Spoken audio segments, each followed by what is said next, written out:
Irmãos, boa noite a todos. Quero saudá-los com a graça e a paz do nosso Senhor Jesus Cristo. É muito bom estar aqui de volta. Se eu não estou enganado, a última vez que eu estive aqui na igreja para pregar no domingo à noite foi no finalzinho de 2016 e início de 2017. Já faz um bom tempo que eu não venho aqui. É um prazer revê-los. Eu já estive aqui no estudo bíblico. Tinham poucas pessoas no estudo bíblico quinta-feira, mas eu pude rever alguns irmãos. Estive também ontem no aniversário, no culto de gratidão a Deus pelo aniversário da nossa irmã Zenete, e hoje de manhã na escola dominical e agora à noite aqui. Eu passei a semana quase inteira aqui na igreja, né? Os irmãos sabem que o reverendo Gustavo tirou um período pequeno, mas um período de férias. O reverendo Fábio também está retornando, se eu não me engano, amanhã. Então, nesse período, os irmãos tiveram que ficar comigo aí, me ouvindo durante esses dias. Para mim é um prazer, eu espero que também seja um prazer para os irmãos. Eu quero pedir que os irmãos abram a Bíblia no Salmo de número 76. Hoje o nosso culto está repleto de leitura no livro dos Salmos. Salmo de número 76. Vai ser o salmo que eu vou expor para os irmãos hoje à noite. Salmo de número 76, um dos salmos de Asaf.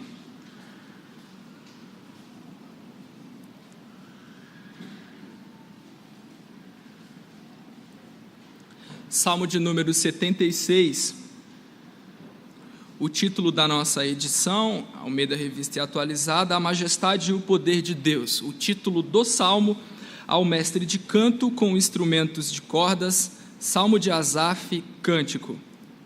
Conhecido é Deus em Judá, grande o seu nome em Israel. Em Salém está o seu tabernáculo, e em Sião a sua morada. Ali despedaçou ele os relâmpagos do arco, o escudo, a espada e a batalha. Tu és ilustre e mais glorioso do que os montes eternos. Despojados foram os de ânimo forte, jazem a dormir o seu sono, e nenhum dos valentes pode valer-se das próprias mãos. Ante a tua repreensão, ó Deus de Jacó, paralisaram carros e cavalos. Tu, sim, tu és terrível. Se te iras, quem pode subsistir à tua vista? Desde os céus fizeste ouvir o teu juízo, tremeu a terra e se aquietou. Ao levantar-se Deus para julgar e salvar todos os humildes da terra, pois até a ira humana há de louvar-te, e do resíduo das iras te cinges. Fazei votos e pagai-os ao Senhor vosso Deus. Tragam presentes todos os que o rodeiam, àquele que deve ser temido. Ele quebranta o orgulho dos príncipes, é tremendo aos reis da terra.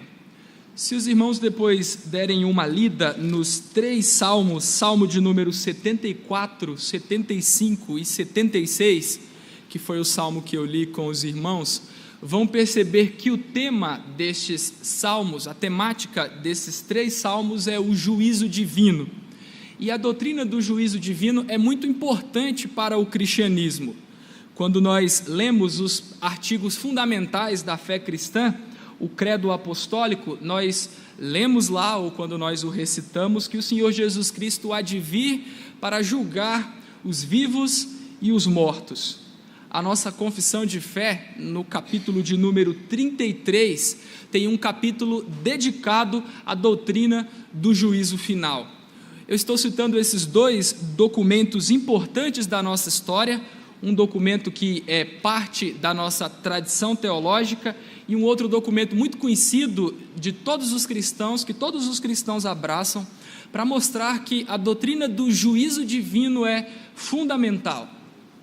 Mas, ao mesmo tempo em que essa doutrina é tão importante, tão cara para o povo de Deus, nós percebemos, à medida que o tempo tem passado, e especialmente nos nossos dias, uma dificuldade por parte dos crentes em celebrar a Deus, em louvar o nome do Senhor, porque Ele é um Deus justo, que, como nós lemos no Salmo de número 96, julga os povos com equidade. quando vou fazer uma ordem de culto para um domingo em que eu vou pregar sobre a doutrina do juízo de Deus, eu encontro uma dificuldade básica. Eu procuro no nosso hinário e não encontro um único hino. Existem alguns hinos que citam a doutrina do juízo de Deus, mas não há um único hino com essa temática única, fundamentado na doutrina do juízo de Deus. Nós encontramos lá muitas coisas, hinos de todos os tipos, até hino de apelo, mas nós não encontramos um hino que fale sobre a doutrina do juízo de Deus e que foque nessa doutrina específica. Isso é sintomático. O Donald Carson, num livro muito conhecido e acessível, um livro que eu gosto bastante, chamado Deus Presente, falando sobre o relato da queda, escrevendo sobre o relato da queda, diz que a doutrina que todos os homens tentam se livrar dela é a doutrina do juízo de Deus. Quando o diabo tentou a mulher, parte das palavras tentadoras de Satanás foi justamente dizer: foi isso que o Senhor disse? E a mulher: não foi mais ou menos isso, pelo contrário, Deus disse que nós não podíamos comer do fruto e nem tocar nele. E qual é a afirmação de Satanás, ou qual é a palavra de Satanás? Negar a ameaça e a certeza do juízo de Deus. Certamente não morrereis. O Senhor Deus, ao falar com Adão, havia dado uma palavra de certeza para Adão, a certeza de que se ele desobedecesse a Deus, o Senhor Deus haveria de julgá-lo, haveria de puni-lo com a morte por causa do seu pecado. Mas o que foi que Satanás fez? Justamente negou a doutrina do juízo, e no decorrer da história, essa tem sido a tentativa dos homens. Se nós conseguirmos negar o juízo de Deus, nós nos sentiremos livres para agir do modo como bem entendemos, para fazer aquilo que nós queremos. Mas esses 3 salmos da palavra do nosso Deus, os salmos 74, 75 e 76, especialmente o 76, que é o salmo sobre o qual eu vou pregar, nesses 3 salmos nós encontramos o povo de Deus pedindo misericórdia a Deus, o juízo divino. No salmo de número 74, o povo de Deus olhava para os seus inimigos que pilhavam o povo de Deus, que atrapalhavam e destruíam o povo de Deus, e falavam: até quando, Senhor, as coisas ficarão desse jeito? No salmo de número 75, o povo de Deus rende graças ao Senhor, louva a Deus, porque o período do juízo haveria de chegar. Deus haveria de aproveitar a ocasião, a oportunidade para julgar os seus inimigos e os inimigos do seu povo. E no salmo de número 76, que é o salmo que nós temos diante de nós, o povo de Deus celebra o Senhor, celebra aquele que é conhecido entre os seus, porque ele já havia julgado. O julgamento que ele havia prometido trazer havia chegado sobre os inimigos de Deus. É sobre esse assunto, portanto, que o salmo de número 76 está tratando. O povo de Deus louvando ao Senhor, porque Deus havia executado juízo contra os seus inimigos.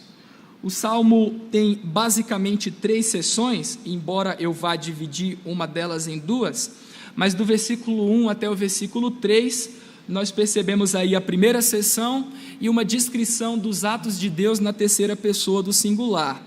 Na segunda seção, do verso 4 até o verso 10, nós vemos o salmista falando de Deus na segunda pessoa. Verso 4, tu és ilustre. Verso 7, tu sim, tu és terrível. E na parte final do salmo, do versículo 11 até o versículo de número 12, o salmista se dirige ao povo de Deus e o conclama a fazer votos e pagá-los ao Senhor nosso Deus. Então o salmo se divide basicamente dessa maneira, do verso 4 até o verso 10, eu farei 2 divisões. Mas eu gostaria de nos conduzir a partir da seguinte pergunta: o que o juízo divino nos revela? Com essa pergunta eu quero conduzir o sermão. O que o juízo divino nos revela? E a primeira coisa que o juízo divino nos revela é que Deus preserva o seu povo. Versos 1 a 3, o salmista diz: conhecido é Deus em Judá, grande o seu nome em Israel. Em Salém está seu tabernáculo e em Sião a sua morada. Ali despedaçou ele os relâmpagos do arco, o escudo, a espada e a batalha. O verbo conhecer está desgastado nos nossos dias. Eu posso fazer uma pergunta para os irmãos: quando você abre a sua página de Facebook, quantos amigos você tem lá? A maioria tem mais de 1.000, alguns atingem um número elevadíssimo de, supostamente, amigos no Facebook. Mas a segunda pergunta que eu posso fazer para os irmãos é: quantos deles vocês conhecem de fato? Nós temos essa mania de dizer uns para os outros: eu conheço fulano. De onde você o conhece? Você já conversou com ele? Você já se encontrou? Já sentou à mesma mesa para compartilhar uma refeição? Não, eu o conheço do Facebook, eu o conheço das redes sociais. Nós desgastamos o significado do termo conhecimento, especificamente do verbo conhecer. Quando o salmista começa no versículo de número 1, dizendo que Deus é conhecido em Judá e que o seu nome é grande em Israel, Deus não está falando a respeito de um conhecimento do tipo que nós temos a respeito de muitas pessoas que estão nas nossas redes sociais. O salmista está falando de um conhecimento íntimo, de um relacionamento que envolve intimidade. O salmista está falando de um relacionamento que Deus estabeleceu com o seu povo, relacionamento que nós resumimos no termo pacto, no termo aliança.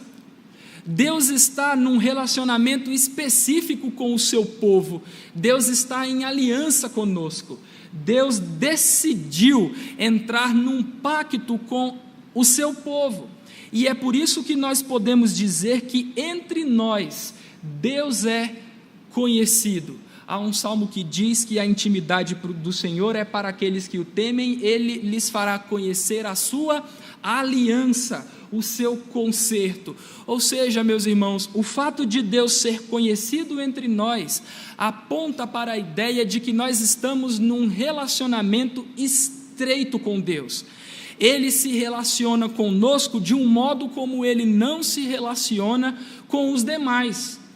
É por isso que o salmista pode começar seu salmo dizendo: conhecido é Deus em Judá, grande é o seu nome em Israel. E por que o salmista diz isso? Por que o salmista diz que Deus é conhecido entre o seu povo, que o seu nome é grande entre o seu povo? Porque o salmista está certo de que Deus preserva o seu povo.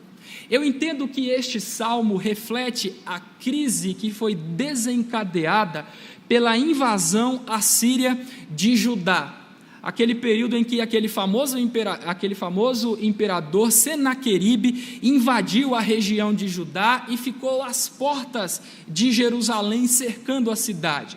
Então, as coisas que eu falar para os irmãos a respeito deste salmo, por detrás daquilo que eu digo está a pressuposição de que esse salmo está fazendo uma reflexão a partir desse período da história, o período da invasão de Senaqueribe. E o salmista, refletindo nesse período, diz que Deus é conhecido porque, apesar das circunstâncias, apesar de haver um exército poderoso às portas da cidade de Jerusalém, Deus preserva o seu povo. Como nós sabemos que Deus é conhecido entre nós? Porque em Salém está o seu tabernáculo, de acordo com o verso 2, e em Sião a sua morada. Ali Deus despedaçou os relâmpagos do arco, o escudo, a espada e a batalha. O povo de Deus sabe, conhece a Deus, tem um relacionamento íntimo com Ele, porque Deus decidiu habitar no nosso meio. E uma vez que Deus habita entre nós, aí a expressão em Sião está a sua morada, a ideia é de uma toca de um leão, e é justamente isso que o Salmo quer comunicar. Deus é semelhante a um leão guerreiro que peleja as batalhas do seu povo, que habita no meio do seu povo para preservá-lo, para cuidar dele. Esse é o chamado princípio Emanuel da aliança. Deus fez uma promessa tríplice para o seu povo. Ele prometeu que seria nosso Deus, que nós seríamos o seu povo e que Ele habitaria no meio de nós. E uma vez que Deus habita no meio do seu povo, quando o seu povo é ameaçado por inimigos externos, e quando o seu povo clama a Deus para que ele manifeste o seu juízo, Deus despedaça os relâmpagos do arco, o escudo, a espada e a batalha. O inimigo do povo de Deus era muito poderoso, a ponto de o salmista comparar as flechas do inimigo como flechas de fogo, como relâmpagos flamejantes. Calvino, comentando esse salmo, diz o seguinte: sua vontade consiste em que a grandeza de seu poder seja conhecida na preservação de sua igreja. Ele foi conhecido pelas provas prodigiosas de seu poder, o qual ele exibiu na preservação da cidade. Deus preservou a cidade de Jerusalém no momento em que Senaqueribe tentava invadi-la, e essa preservação do povo de Deus é uma demonstração de que entre nós Deus é conhecido. O juízo divino, portanto, revela que Deus nos preserva, que o seu nome entre nós é conhecido, que o seu nome entre nós é grande, que diferente do que acontece entre os demais, entre nós Deus é conhecido com intimidade. E é importante ainda nesse ponto ressaltar para os irmãos que o conhecimento divino não é resultado daquilo que nós fazemos. Deus não mantém uma aliança conosco porque nós somos especiais. Quando Moisés estava discursando para Israel nas planícies de Moabe, Moisés diz para o povo no livro de Deuteronômio que Deus não escolheu Israel porque Israel era a maior das nações. Deus escolheu Israel porque Deus decidiu amá-lo. O fato de Deus ser conhecido entre nós, porque Ele nos preserva, porque Ele nos livra dos nossos inimigos, esse conhecimento não está fundamentado naquilo que nós fazemos. A aliança na qual Deus entrou conosco, pela qual Deus se relaciona conosco, é resultado de sua eleição soberana e graciosa. Deus decidiu nos amar, nos períodos de dificuldade decidiu nos proteger e preservar, e por essa razão, entre nós, Ele é conhecido, entre nós o seu nome é grande. O juízo divino, portanto, revela que Deus preserva o seu povo. A segunda coisa que o juízo divino nos ensina é que Deus peleja por seu povo. Do verso 4 até o verso 6, nós encontramos uma descrição poética dos eventos que se passaram na destruição do exército assírio que cercava, que sitiava a cidade de Jerusalém. O salmista diz o seguinte no versículo de número 4: Tu és ilustre e mais glorioso do que os montes eternos. Aqui o salmista faz uma comparação entre Deus e os demais impérios poderosos que a humanidade já presenciou. Se nós seguirmos a leitura que é dada no texto conhecido, o texto massorético, nós poderíamos traduzir como a Nova Versão Internacional traduz. A NVI traduz a expressão tu és ilustre e mais glorioso do que os montes eternos da seguinte maneira: tu és ilustre e mais glorioso do que os montes cheios de despojos. Talvez essa seja uma tradução mais exata e que reflita melhor o que o salmista quer comunicar. Os impérios antigos, as nações mais poderosas do mundo antigo, eram caracterizadas pela predação. Eles despojavam seus inimigos, invadiam diversas nações e tomavam as suas riquezas. Aqui o salmista está comparando os demais impérios, especialmente o Império Assírio, com as bestas do campo, assim se refere Calvino, que vivem de suas presas, de destruir os demais animais. O Império Assírio vivia exatamente dessa maneira. Toda a riqueza conquistada por aquele império foi a custo de muita violência.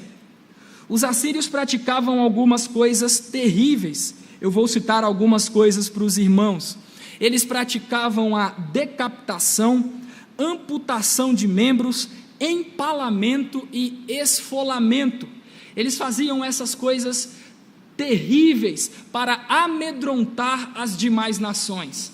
Talvez a mais terrível delas é a prática do empalamento. Isso era terrível, eles matavam as pessoas, penduravam as pessoas com uma estaca que era inserida no reto e saía na boca e colocava diante do muro da cidade, para que as pessoas olhassem e ficassem assombradas com aquela situação. O reino assírio, o império assírio era muito poderoso, mas o salmista faz uma declaração maravilhosa. Apesar do império assírio ser comparado a um monte cheio de despojos, o nosso Deus é mais ilustre e glorioso do que todos os impérios da terra. Nenhum império, por maior poder que possua, por maiores riquezas que tenham, são mais ilustres e gloriosos do que o nosso Deus. Refletindo naquela situação de violência, de assombro e na manifestação poderosa de Deus em derrotar os seus inimigos, o salmista chega à conclusão que nenhum império pode ser comparado ao nosso Deus, porque ele é ilustre e mais glorioso do que todos os impérios da terra, do que os montes cheios de despojos. E depois de falar a respeito da majestade de Deus, o salmista apresenta a destruição dos inimigos do Senhor a partir do verso de número 5. Há algo interessante: Senaqueribe havia conquistado 46 cidades. Ele foi um grande líder, conquistou muitas cidades, mas o povo de Deus, refletindo sobre aquelas circunstâncias, diz o seguinte: despojados, versículo de número 5, foram os de ânimo forte, jazem a dormir o seu sono, e nenhum dos valentes pode valer-se das próprias mãos.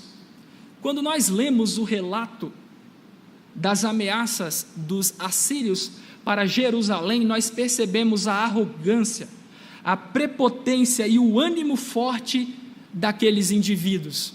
Eu não sei se os irmãos lembram, mas Senaqueribe enviou uma carta para ser lida ali diante dos muros de Jerusalém, para que todos escutassem. A carta foi lida por um homem chamado Rabsaque. Há vários relatos na Bíblia sobre esse evento, mas eu gostaria de pedir que os irmãos abrissem comigo no relato de Isaías capítulo 37, versículo 7 a 9. Rabsaque, lendo a sua carta diante do muro de Jerusalém, diz o seguinte, Isaías 36, de 8 a 9, diz assim o texto: voltou, pois, Rabsaque e encontrou o rei da Síria pelejando contra Líbna, porque ouvira que o rei se havia retirado de Laquis. O rei ouviu que a respeito de Tiraca, rei da Etiópia, se dizia: saiu para guerrear contra ti. Assim que ouviu isto, enviou mensageiros a Ezequias, dizendo: assim falareis a Ezequias, rei de Judá: não te engane o teu Deus em quem confias, dizendo: Jerusalém não será entregue nas mãos do rei da Assíria. Já tens ouvido o que fizeram os reis da Assíria a todas as terras? Como as destruíram totalmente, e crês tu que te livrarias? Porventura os deuses das nações livraram os povos que meus pais destruíram? Gozã, Arã, Rezefe e os filhos de Éden que estavam em Telassar? Onde está o rei de Amate, e o rei de Arpade, e o rei da cidade de Sefarvaim, de Ena e de Iva? Agora, do verso 18 até o verso 20, Ezequias, refletindo nessa situação, diz: verdade é, Senhor, que os reis da Assíria assolaram todos os países e suas terras, e lançaram no fogo os deuses deles, porque deuses não eram, senão obra de mãos de homens, madeira e pedra, por isso os destruíram. Agora, pois, ó Senhor nosso Deus, livra-nos das suas mãos, para que todos os reinos da terra saibam que só tu és o Senhor. Nós vemos da parte de Rabsaque, ao ler a carta diante de Ezequias, uma espécie de prepotência, ânimo forte. Ele se dirige a Ezequias e diz: Olha, veja as outras cidades. O que aconteceu com elas? Onde estão os deuses dessas cidades? Esses homens eram ousados, audaciosos. Mas o Salmo de número 76, que nós lemos verso 5, diz que esses homens arrogantes, esses homens prepotentes foram despojados. Agora eles jazem a dormir o seu sono, uma metáfora para a morte, e nenhum dos valentes pode valer-se das próprias mãos. Esse exército numeroso, que o povo de Deus não tinha a menor condição de destruí-lo por sua própria conta, agora, refletindo o salmista sobre aquelas circunstâncias, jazem a dormir o seu próprio sono e não tem mais nenhuma condição de valer-se de suas próprias mãos, de seus instrumentos de batalha para vencer o povo de Deus. Como nós lemos em diversos textos, tanto no segundo livro dos Reis, no segundo livro das Crônicas e também no livro de Isaías, o anjo do Senhor destruiu o exército de Senaqueribe e Deus operou em favor do seu povo grande livramento. Os de ânimo forte foram despojados. O verso 6, ante a repreensão do Deus de Jacó, paralisaram carros e cavalos. Eles não foram capazes de se colocar diante do Senhor Deus, apesar de seu poder bélico muito maior. E o salmista, portanto, diz que o Deus de Jacó, Salmo de número 46, refletindo sobre o nosso Deus, falando do Deus de Jacó, diz que Ele é o nosso refúgio. O Deus de Jacó livrou o seu povo das mãos de seus inimigos, que eram mais poderosos do que ele. O juízo divino, portanto, revela que Deus nos preserva, que Deus é conhecido entre nós, e o juízo divino nos revela que Deus luta as nossas batalhas. Quando nós somos incapazes de vencer os nossos inimigos, o nosso Deus é todo-poderoso. Calvino, mais uma vez citando Calvino, refletindo sobre esse salmo, diz algo muito bonito. Ele diz o seguinte: Deus não tem necessidade de grandes exércitos para repelir os assaltos do mundo inteiro, porém é capaz, pelo mero sopro de sua boca, de subjugar e dissipar todos os assaltantes. Pelo mero sopro de sua boca, Deus é capaz de destruir todos os seus inimigos. Deus luta pelo seu povo. A terceira coisa que esse salmo nos ensina, que a doutrina do juízo divino nos ensina, é que Deus julga e salva o seu povo. A partir do verso 7 até o verso 10, nós encontramos um binômio que é muito comum na Escritura. As ocasiões em que Deus se manifesta para julgar, as ocasiões em que Deus se manifesta para aplicar castigos severos, também são ocasiões em que Deus se manifesta para salvar e demonstrar misericórdia em favor do seu povo. O salmista começa dizendo que o juízo de Deus é terrível, que a manifestação da ira divina é terrível. Ele começa no verso 7 dizendo: tu, sim, tu és terrível. O nosso Deus, que é maravilhoso, que é cheio de bondade, que é cheio de graça, também é um Deus terrível, um Deus que, quando se manifesta com ira, ninguém pode permanecer de pé diante da sua vista. O Salmo diz: se te iras, quem pode subsistir à tua vista? Ou seja, o salmista está falando a respeito da manifestação do juízo divino. Quando Deus se manifesta para julgar, algo terrível está acontecendo. De fato, a manifestação do juízo divino é terrível. Quando Deus se manifesta para julgar, quando dos céus Ele faz ouvir o juízo dele, a terra treme. A terra treme, os fundamentos da terra se abalam. E diante da manifestação do seu juízo, todos se aquietam. O Salmo de número 46 diz que: aquietai-vos, parem de guerrear, porque o nosso Deus é Deus. Quando Deus se manifesta para julgar, essa é uma manifestação assombrosa. E nós não precisamos fazer apologética do juízo divino, tentar pintar Deus de um Deus bonitinho e coisas desse tipo. A Bíblia não esconde a verdade de que o nosso Deus é terrível. E as pessoas precisam saber a respeito disso. Que quando Deus se manifesta para julgar, o seu juízo é algo que assombra aqueles que são alvo dele. Mas ao mesmo tempo em que o juízo divino é terrível, em que Deus se manifesta para julgar, essas manifestações assombrosas são também manifestações de graça e de misericórdia. O verso 9 diz, finalzinho do verso 8, tremeu a terra e se aquietou ao levantar-se, ou quando Deus se levantou para julgar e salvar todos os humildes da terra. Como eu disse para os irmãos, a manifestação do juízo divino também é uma manifestação de graça. Existem vários exemplos bíblicos, mas eu vou citar apenas alguns deles. Por exemplo, quando Deus contemplou a maldade dos homens na terra, no livro de Gênesis capítulo 6, e decidiu destruir os habitantes da terra e todo ser que tinha fôlego de vida, o que foi que Deus fez? Deus decidiu julgá-los por meio de um dilúvio. Mas ao mesmo tempo em que o dilúvio é uma manifestação da ira, do juízo divino, é também uma manifestação da graça de Deus. Deus preservou Noé, sua família e diversos animais. Amós, capítulo 8, de 9 a 13, descreve o dia do Senhor. E a descrição do capítulo 8 é uma descrição assustadora. É uma descrição de eventos cataclísmicos. O sol negando a sua luz, bem como a lua.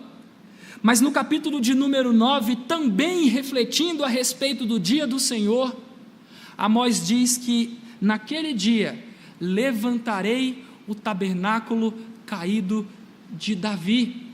O dia do Senhor é uma manifestação de trevas, é um dia de trevas, é um dia de horror, é um dia de assombro para os ímpios. Mas esse mesmo dia de horror, de trevas, é um dia de misericórdia, de graça e de bondade para os filhos de Deus. Porque quando Deus se manifesta para julgar, ao mesmo tempo ele se manifesta para salvar todos os humildes da terra. Mas a expressão maior do juízo divino, a expressão máxima do desprazer de Deus para com o pecado aconteceu na cruz de nosso Senhor Jesus Cristo. E o relato dos evangelistas também é um relato que aponta para esse tipo de eventos cataclísmicos.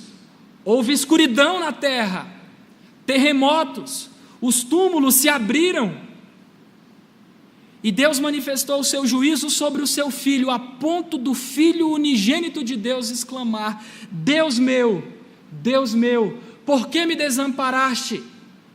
Ali foi a manifestação máxima do juízo de Deus contra o pecado que nós temos notícia.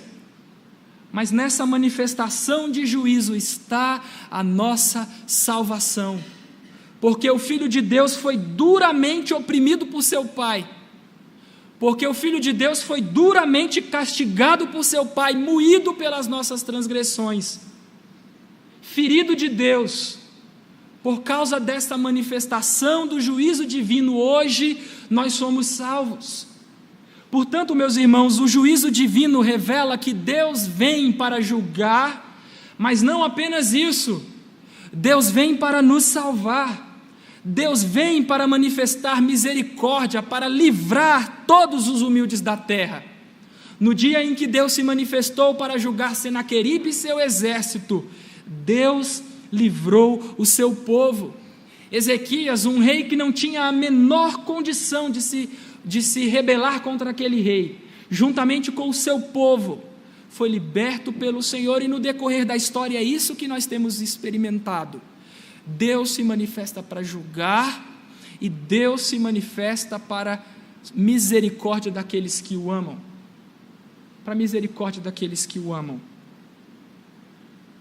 Nas ocasiões de juízo, Deus também se manifesta para salvar. A parte final desse texto, o verso 10 dessa sessão, de que Deus se manifesta para julgar e salvar os humildes da terra, o salmista no verso 10 faz uma reflexão muito interessante. Ele diz: pois até a ira humana há de te louvar-te, e do resíduo das iras te cinges.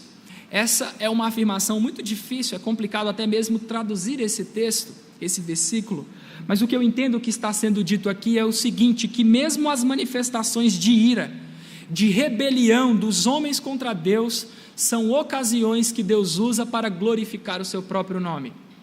Mais uma vez falando a respeito do que aconteceu com o Senhor Jesus Cristo. Em Atos capítulo 2, verso 23, Pedro, falando a respeito da crucificação do Filho, diz que ele foi entregue por os judeus. É verdade, mas ele foi conforme estava predeterminado e designado por Deus. Nas ocasiões de rebelião dos homens contra Deus, nas ocasiões em que os homens manifestam toda a sua ira, toda a sua revolta contra o Senhor, Deus, na sua extrema sabedoria, na sua sabedoria sobejante, usa esses eventos de rebelião e de ira, para que o seu nome seja glorificado, porque até mesmo a ira humana há de louvar o Senhor. Deus, o juízo de Deus revela que Deus livra, que Deus salva o seu povo. E a última coisa, irmãos, que a doutrina do juízo divino nos ensina, é que Deus exige uma resposta do seu povo, versos 11 e 12. O salmista diz no verso de número 11: fazei votos e pagai-os ao Senhor, vosso Deus. Tragam presentes todos os que o rodeiam, àquele que deve ser temido. Ele quebranta o orgulho dos príncipes, é tremendo aos reis da terra. O salmista agora deixa de falar das ações do Senhor, do fato de que Deus é conhecido entre nós, do fato de que Deus luta as nossas batalhas, peleja por seu povo, do fato de que nos momentos de juízo divino Deus salva o seu povo, e agora o salmista se dirige para o povo de Deus. E o salmista diz: toda essa manifestação daquilo que Deus faz exige de nós uma resposta. Exige de nós uma resposta. Uma vez eu estava ouvindo um pregador conhecido dos meios presbiterianos falando sobre esse texto. Ele disse algo muito interessante. Eu achei muito interessante o que ele disse. Ele falou que fazer votos e pagar para Deus é semelhante ao que acontece no aniversário de uma pessoa que tem um filho pequeno. O que acontece? Aquela criança não tem dinheiro para comprar um presente. Então o que ele faz? Ele se dirige até a mãe. Eu acredito que é assim que acontece. Mãe, eu quero dar um presente para o pai. Fala com ele para ele arrumar um dinheiro para a gente. O pai dá o dinheiro para a mãe dá o dinheiro para o filho compra o presente e entrega para o pai. E como o pai se sente diante dessa situação? Ele fica constrangido porque o presente, no final das contas, foi comprado pelo seu próprio dinheiro? Pelo contrário, ele se alegra com a devoção de seu filho. Assim, meus irmãos, somos nós diante do Senhor. Nós não temos nada para oferecer a Deus. Assim como disse Davi, ao fazer os preparativos para a edificação do templo, tudo o que nós temos, nós recebemos das tuas mãos, e das tuas mãos nós te damos, nós te devolvemos. Os votos que nós fazemos para o Senhor, no final das contas, quando nós somos fiéis aos votos que fazemos, isso não passa de graça divina, Deus nos concedendo capacidade para que nós ofereçamos a Ele os nossos presentes. E que maravilha, meus irmãos, tal qual um pai que se alegra com o presente do seu filho, Deus se alegra com os presentes que nós lhe dedicamos, com os votos, os compromissos que nós fazemos e somos fiéis em cumpri-los. Mas apesar de falar da graça de Deus, tanto no ato de fazer como no ato de cumprir os nossos votos, é importante que nós percebamos que Deus, através do salmista, está falando com seriedade para o seu povo. nós devemos ser fiéis àquilo que prometemos, aos votos que fazemos.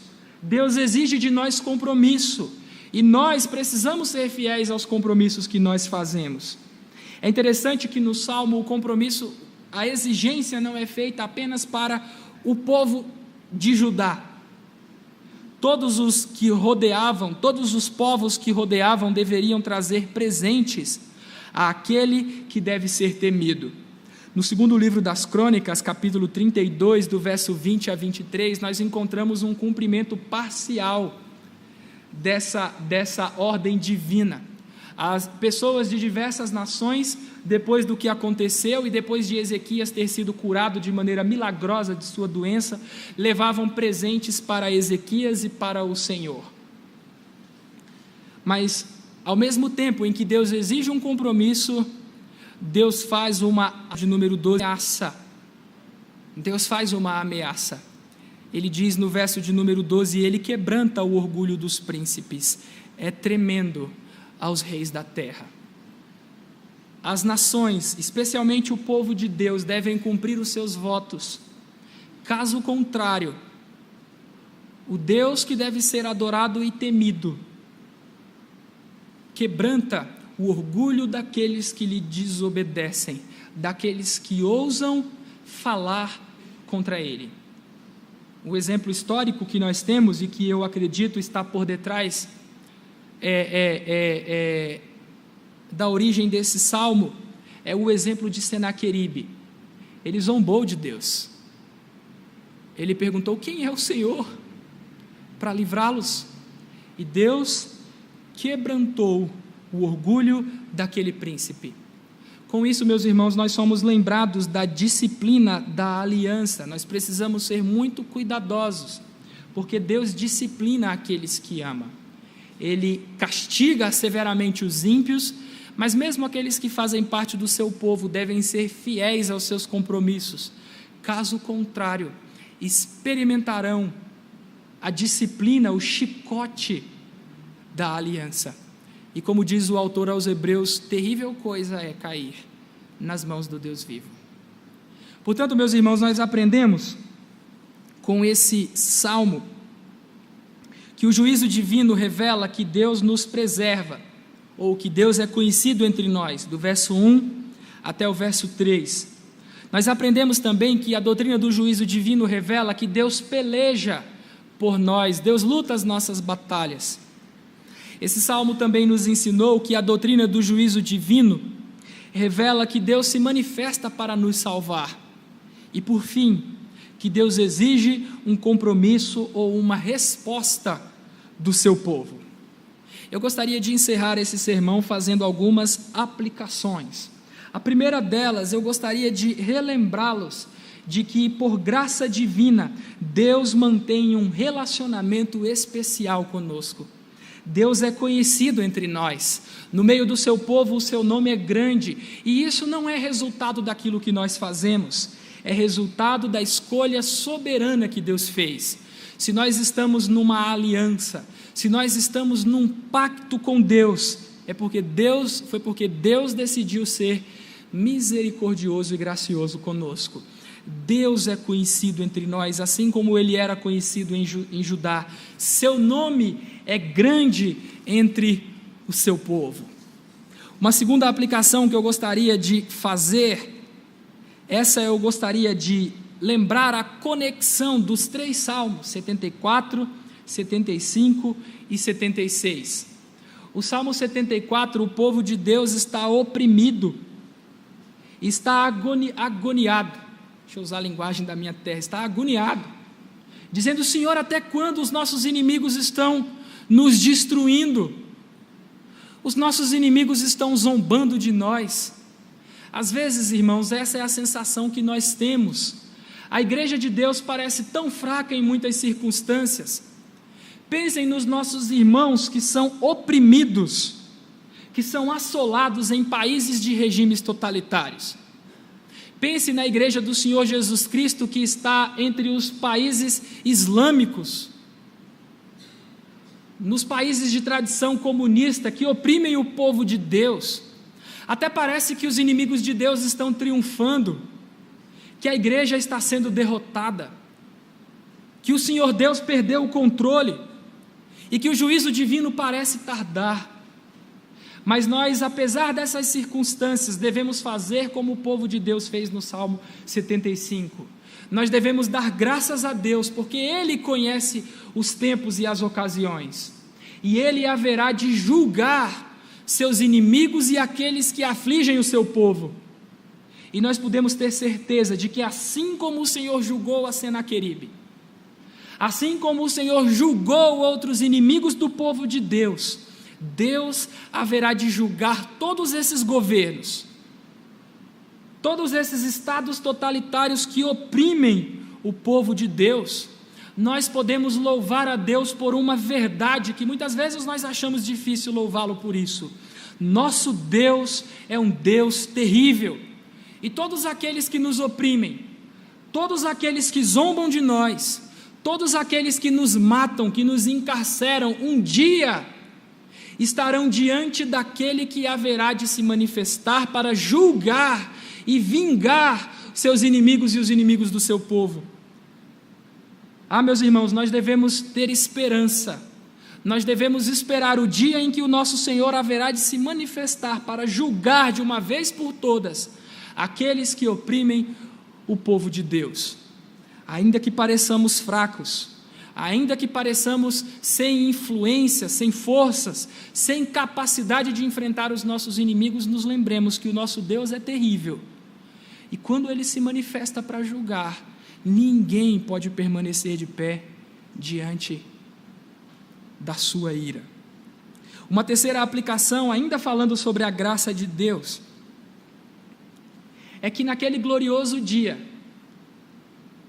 no dia em que o Senhor Jesus Cristo haverá de se manifestar, os ímpios, de acordo com o Apocalipse, capítulo 6, 16 e 17, dirão o seguinte, lá na abertura do 6º selo: os homens dizem o seguinte, eles dizem aos montes: caí sobre nós, porque é chegado o dia da ira do Cordeiro e do Deus Todo-Poderoso, e quem pode permanecer de pé diante da ira do Senhor?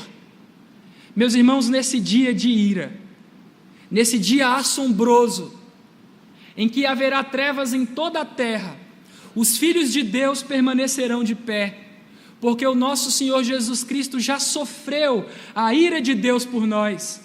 Naquele dia nós não seremos fulminados como os ímpios, naquele dia nós ficaremos de pé sem nenhum orgulho, mas com palavras de louvores nos nossos lábios, porque nós ficaremos de pé, porque no final das contas o nosso Senhor Jesus Cristo sofreu a ira de Deus por nós, e naquele glorioso dia assombroso para os ímpios, será um dia de profunda gratidão para todos nós, de profunda gratidão, porque no dia da ira de Deus nós não precisaremos tremer de medo, nós não precisaremos cair diante do Senhor com medo de sua ira, porque o Filho de Deus a suportou em nosso lugar.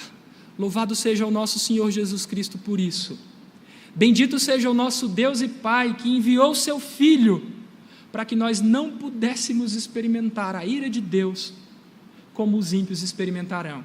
Naquele dia de assombro e miséria para os ímpios, será o dia em que nós seremos publicamente vindicados, o dia em que nós seremos publicamente justificados, o dia em que o Senhor Deus haverá de ser admirado naqueles que creram no Senhor Jesus Cristo. E eu gostaria de encerrar fazendo uma aplicação um pouco mais exortativa para os irmãos. Esse texto nos ensina que nós devemos fazer votos e cumpri-los e pagá-los. Nós fazemos muitos votos na nossa vida.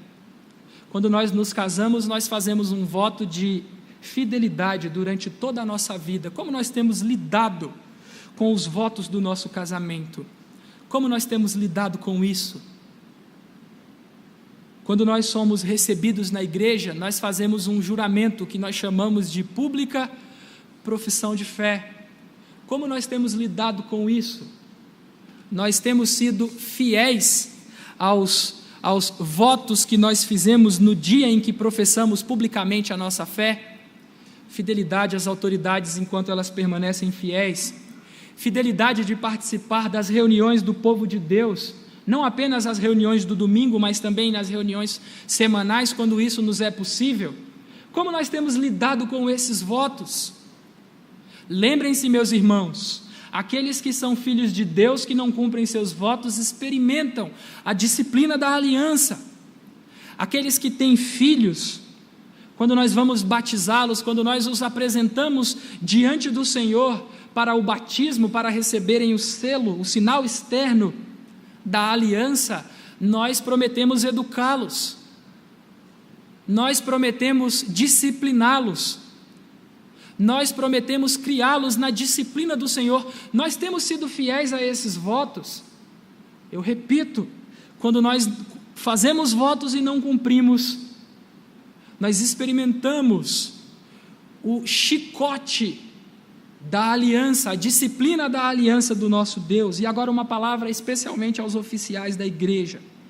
Todos aqueles que se apresentam para os ofícios da igreja, ao diaconato ou ao presbiterato, fazem um juramento, fazem votos confessionais de serem fiéis aos padrões de doutrina da nossa denominação. Como nós temos nos comportado?